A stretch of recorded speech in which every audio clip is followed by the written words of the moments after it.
Since 2002, when the NFL had realignment, there have been 25 cases of the classic worst to first, where you go from being the worst in your division to the best in your division. This year, I think there are two teams that are very likely to accomplish this. One is the 49ers, but that is just a chalk pick, so I'm not even really going to talk about them. But the other one I will get into in this video. Before I get into the video, please like and subscribe to the channel. It will maybe help. I don't really know how YouTube works, but here we go. To start things off, I'll go over how they did last year, see maybe if you can guess it, and then of course go over why I think this team will be very good this year. They started last year off 1-7, flip-flopping between quarterbacks. They changed back to the original quarterback, caught on a little bit of fire, but clearly not that much since they were the worst in their division, but they were much more competitive. They ended the season 5-12, but with a lot of hope. And you may have guessed it, and that is the Carolina Panthers. And yes, it is a little hard hearing someone say that the Panthers will be good, but I genuinely believe this. And another thing, you may say, hey, they weren't last place last year. Technically, they were third. Well, they were 5-12 and New Orleans was 5-12. That is close enough to last place, worst to first, in my book. But now that you know the team, I'll go a little further in depth in what happened last year. So they started off Bryce Young, of course, sophomore quarterback. He was terrible, and it was so bad that honestly most of the NFL had kind of given up on him after just a year. In his first 2 games of the year, he had 161 and then 84 passing yards and scored a combined 13 points. Then he got benched for Andy Dalton, and it kind of seemed like the team had given up on Bryce Young. His career would end just like Josh Rosen or some other quarterback that failed very quick. However, in October, Andy Dalton got in a minor car crash, hurt his thumb. Thus, Bryce Young had to go back in, and it was thought to just be a few-week thing. However, Bryce Young actually started playing really well. He threw for 224 passing yards in week 8, which was almost as many as the first 2 weeks of the year. And then he went on a winning streak. Well, it was a 2-game winning streak, and it was against the New Orleans Saints and the New York Giants, but winning streak. However, what I am more impressed with is their losses, and that's a little weird to hear, but they lost to Kansas City 30-27. They could have easily beat them. They lost to Tampa Bay, a good team, in overtime. They almost beat the Eagles, where they lost 22-16, but this is the closest game the Eagles played in a while with a healthy Jalen Hurts. Same team that blew out the Chiefs in the Super Bowl, almost lost to the Panthers. And then they did beat Arizona and Atlanta. I am skipping their 2 bad losses, but still, they were on the upswing the second half of last year. And as an Eagles fan, when I watched the Eagles play the Panthers, that was an impressive team that looked like they were on the rise, and that's why I thought it is time to look further into them. I started off saying, hey, does everyone else see what I'm talking about? Does Vegas agree? And Vegas does not agree. The Vegas win total is set at 6.5 wins, which is terrible. And a lot of people are projecting the under because their schedule's not the easiest. However, same thing with the whole division. So that doesn't hurt me as much for the worst to first. But 6.5 wins to me is a definite over. The main reason I believe in this team, I think the main reason why most people would believe in this team, is Bryce Young. When he was a college quarterback at Alabama, he was amazing. He was great. There's a reason he got drafted so high, and it just didn't show at first in the NFL. However, I think it was just his nerves. He just needed to relax and get used to it. He needed to get used to the speed of the game, and now he is. And I think he can be a top 10, top 15 quarterback next year, which is a massive improvement from the prior year, and will lead to them having a top 10 offense.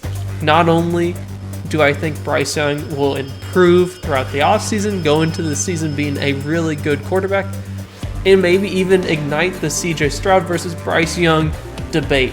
But it's not just him they do actually have a pretty good offensive line. No one really thinks of the Panthers having a good offensive line, but they do.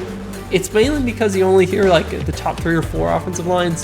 When it gets to like 5 through 10, you don't notice, but PFF, whether you respect them or not, had them as the 8th best offensive line in the NFL last year, and I think this will continue. They have Chuba Hubbard, the running back, who's a very underrated running back, mainly because he's on the Panthers once again.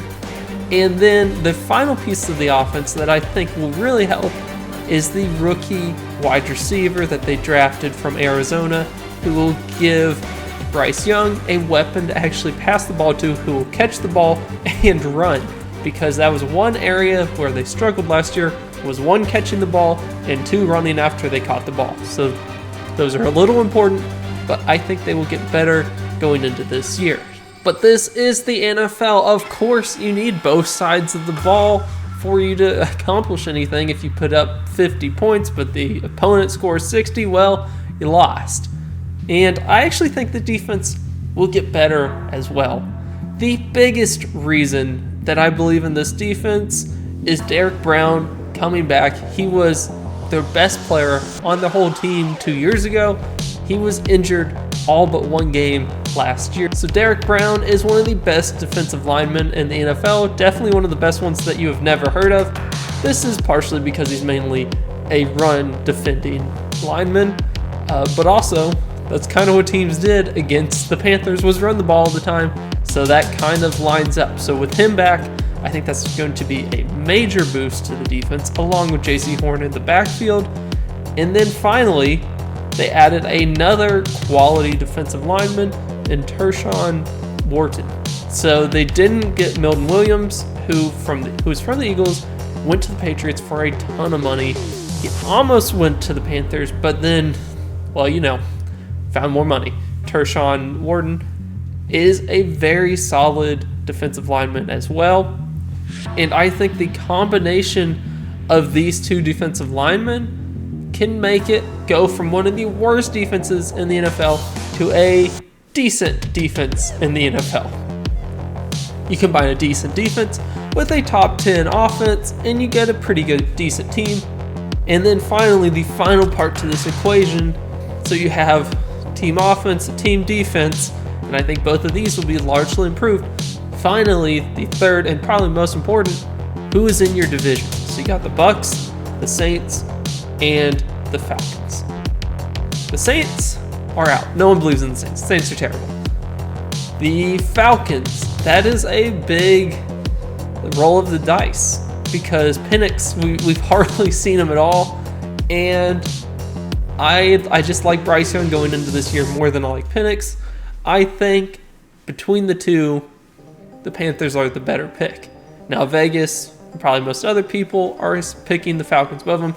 Vegas does have the Panthers as the 3rd most likely to win at like plus 350 odds, so they don't believe in them that much, but they do think it's possible. So between those is kind of a toss-up. And then there's, of course, the favorite in the division, the Buccaneers. Everyone loves the Buccaneers because, well, Baker Mayfield is just a fun guy, and I don't know, I think that's probably the main reason. And, well, yes, they have been good for several years. This is the NFL, and it's hard to remain at top. And I think there's a very decent chance that the Panthers can find a way to overcome this hurdle, especially looking at their schedule. It starts off pretty slow. Now, it does get hard at some point, but they start off with the Jaguars, the Cardinals, the Falcons, the Patriots, the Dolphins, the Cowboys, the Jets. I know I just named a bunch, but you can probably get a win over the Jaguars, the Cardinals. I think the Falcons and the Patriots. Don't be shocked if the Panthers start off this year 4-0. They could realistically get to 7-0. Wins against the Dolphins, Cowboys, and Jets as well. And then, of course, they're going to lose to the Bills and Packers. And there will be more losses. I'm not saying they're going to be a number 1 seed. But they can start off this year 5-2 or so and be a threat maybe even in the playoffs, but definitely a threat to win this division. I really believe in this team. But what do you think about the Panthers? Do you think I am overrating the quarterback and the team? Do you think they're going to be great or terrible? Leave your comments down below, and bye.